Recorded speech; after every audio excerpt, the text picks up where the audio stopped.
कलवरी के पास खड़ा हो, खून की धारा देखता जा, तेरे पापों का यही दाम दिया है मसीह यीशु ने।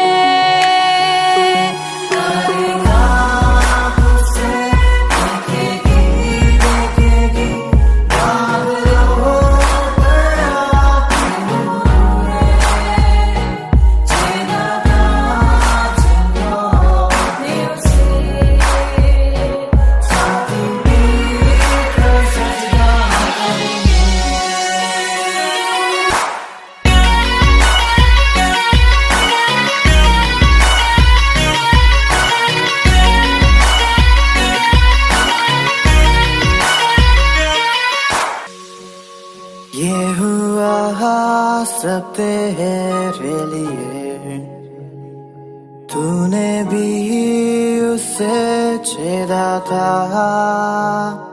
फिर भी प्यार से वो बुलाता, जाता क्यों नहीं तू उसके पास, फिर भी प्यार से वो बुलाता, जाता क्यों नहीं तू उसके पास।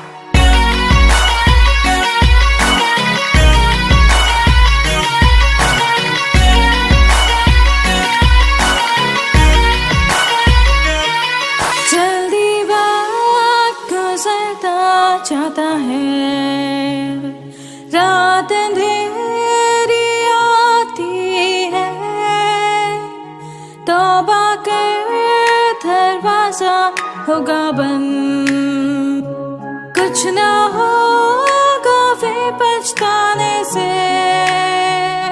तौबा कर दरवाजा होगा बंद, कुछ ना होगा वे पछताने से।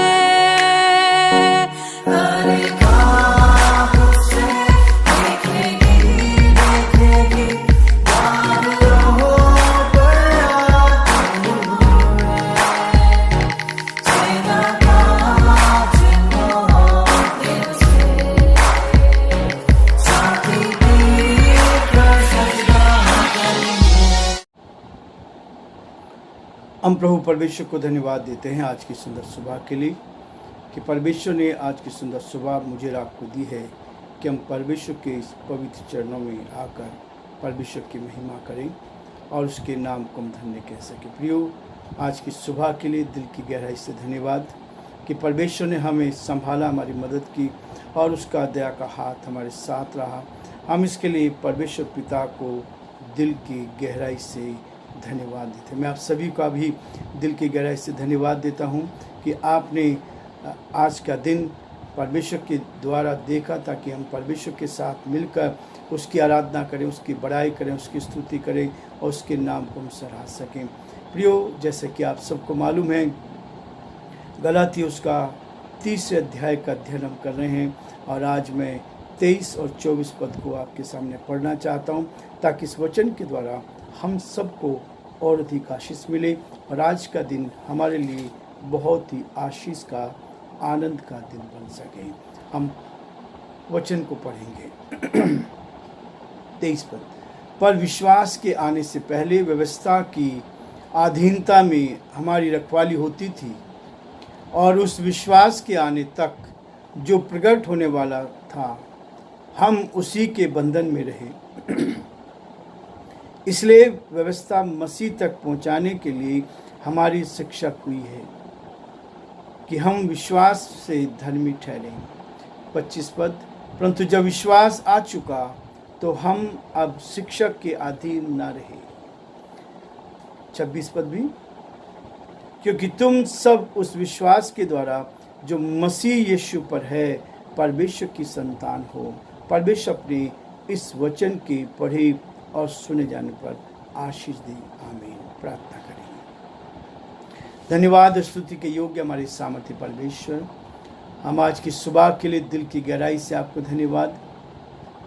सुंदर सुबह आपने दी, रात्रि भर मीठा विश्राम दिया, आपकी सुरक्षा साथ रही, आपकी निकटता साथ रही, इसके लिए धन्यवाद प्रभु।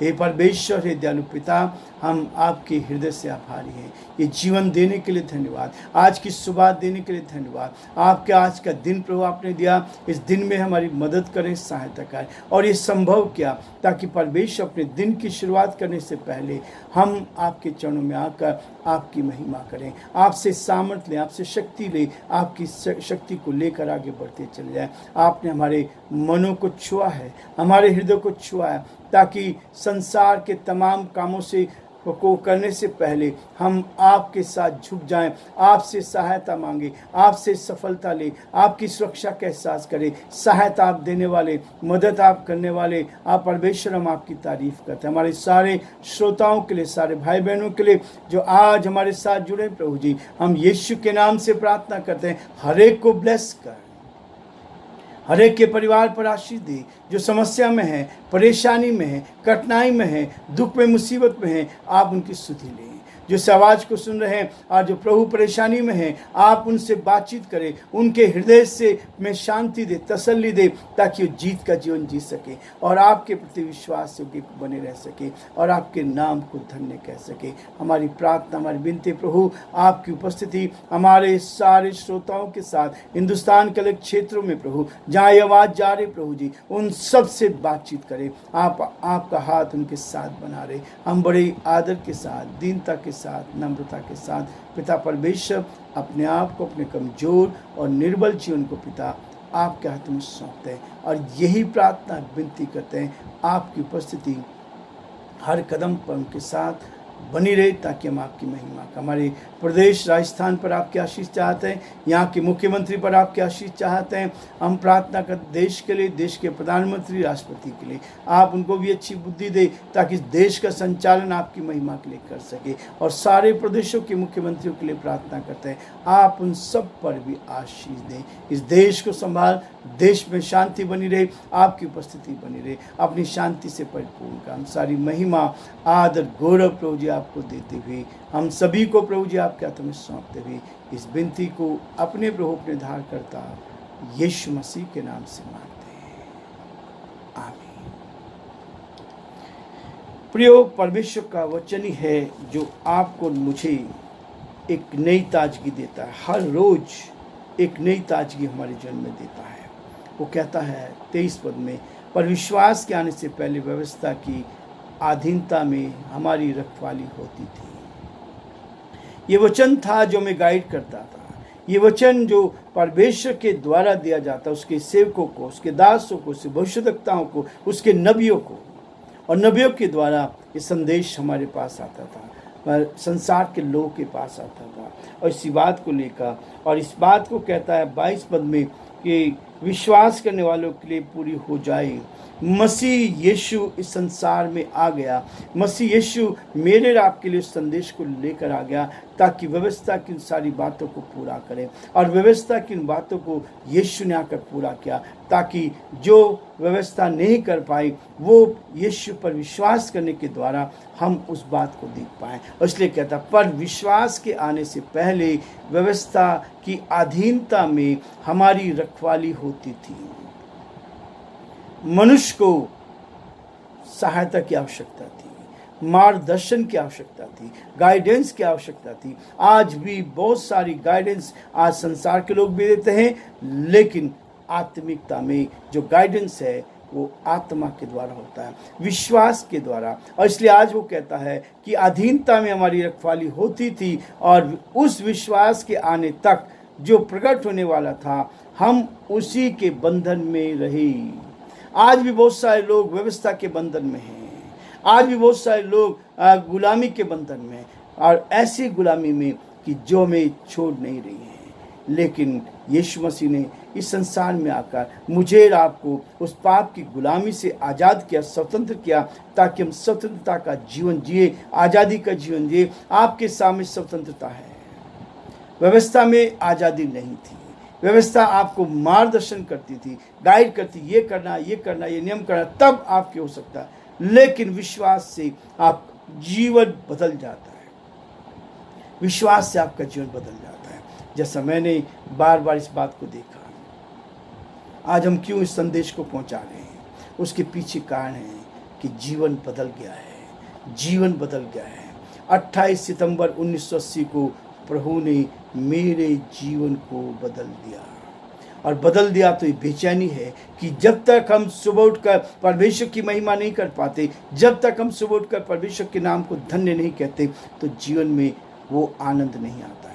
और तब ये आनंद आता है जब हम आगे बढ़ते हैं। और इसीलिए रोज परमेश्वर हमें आशीष देता। पिछले 44 वर्षों से हर रोज परमेश्वर अपनी महिमा को लेता है, ताकि हम परमेश्वर के नाम में आगे बढ़ते जाएं और जो प्रभु की योजना है उसको पूरा कर सकें। इसलिए कहता है, प्रियो,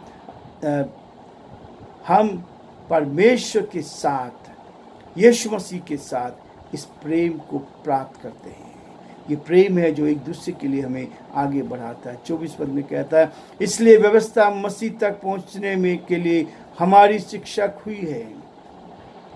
परमेश्वर के वचन में शिक्षा दी गई कि यीशु मसीह आएगा, हमारा उद्धार करेगा। जो शैतान ने अदन की वाटिका में काम किया था, जो शैतान ने हमें पाप में डाल दिया था, मृत्यु में डाल दिया था, हमारी आत्मा को मृत्यु में डाल रखा था।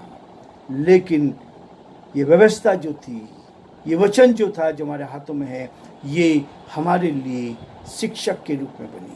जो वचन इसमें था, हमें प्रभु पर विश्वास करने के लिए ये हमारे जीवन में रहा। और इसलिए ये व्यवस्था जो थी, शिक्षक के रूप में हमारा काम करते रहे कि हम विश्वास से धर्मी ठहरे।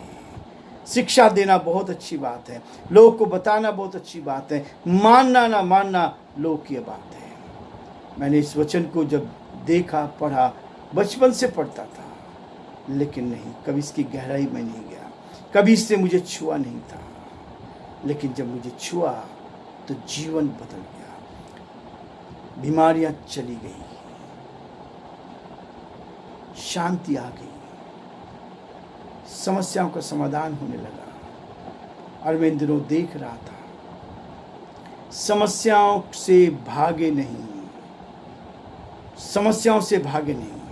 यदि समस्याओं से भागोगे तो समस्या आपके चिपकती जाएगी, समस्या आपके परिवार में आती जाएगी। समस्या का आना बहुत अच्छा रहता है,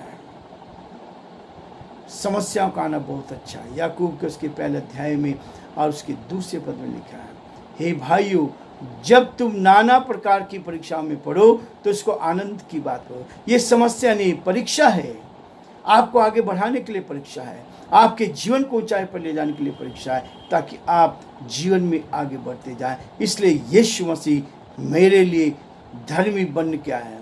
विश्वास हमारे लिए धर्मी बना, वो ठहरा ताकि हम विश्वास करें, उस पर विश्वास करें। उसने अपना जीवन जी के दिखाया। इस पृथ्वी पर ना तो उसका कोई घर था, ना तो उसका कोई प्रॉपर्टी थी, ना उसने संसार में कुछ भी बनाया, केवल लोगों की सेवा करी। 3.5 वर्ष तक उसने लोगों की मदद करी, उनको उद्धार का संदेश दिया, लोगों को के गुनाहों को माफ किया और उनको उनकी आत्मा को बचाया।